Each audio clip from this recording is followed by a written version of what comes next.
नांदेडच्या बसवेश्वर महाविद्यालयाच्या शीतल चित्ते या विद्यार्थिनीची शिक्षणाची जिद्द पाहून आश्चर्य व्यक्त करण्यात येत आहे।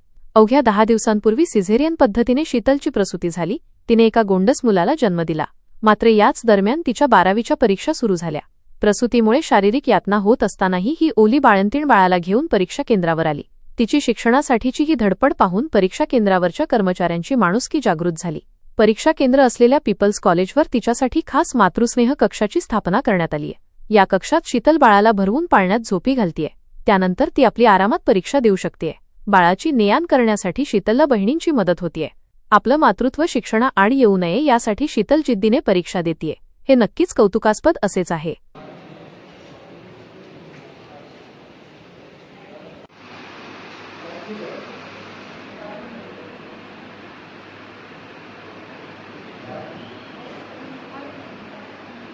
म्हणजे 6 फेब्रुवारीला डिलिव्हरी झाली होती। 10 तारखेला पेपर होता सर।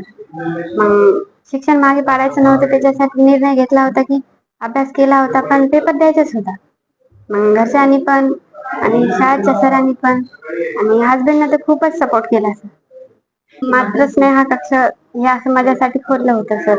आणि माझ्या बाळाला आणि माझ्या सिस्टरला पण चांगली व्यवस्था दिली। माझ्या बाळाला लढू पण देणार नाही आणि एक झोका आणून दिला सर। त्याच्यामध्ये बाळ दूध वगैरे पिलं की ती झोपी जाते, तेव्हा मी पेपर लिहते सर। व्यवस्था खूप छान केली। मला एक चेअर आहे, एक टेबल आहे, त्याच्यावर मला वही पेन आणि माझे पेपर माझ्या हातात येते। मला उठायची पण गरज नाही, मला जाऊन तिथं विचारायची पण गरज नाही, सर माझा पेपर झाला। बारकोड वगैरे ते खुदच येऊन लावून जाते।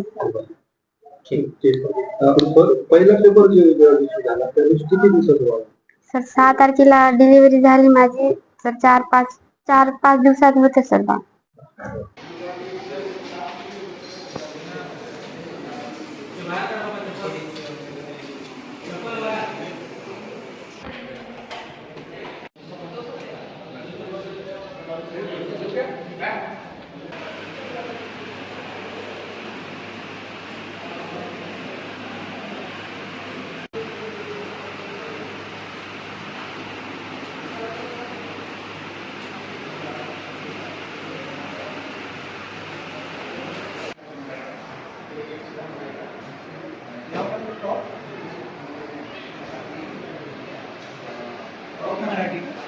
आईसारखी माया आणि घरासारखी छाया। सो जयश्री जयस्वाल मॅडमचे माँ संतोषी मुलीचे हॉस्टेल आणि माँ संतोषी बॉयज हॉस्टेल सर्व सोयीयुक्त, सुसज्ज व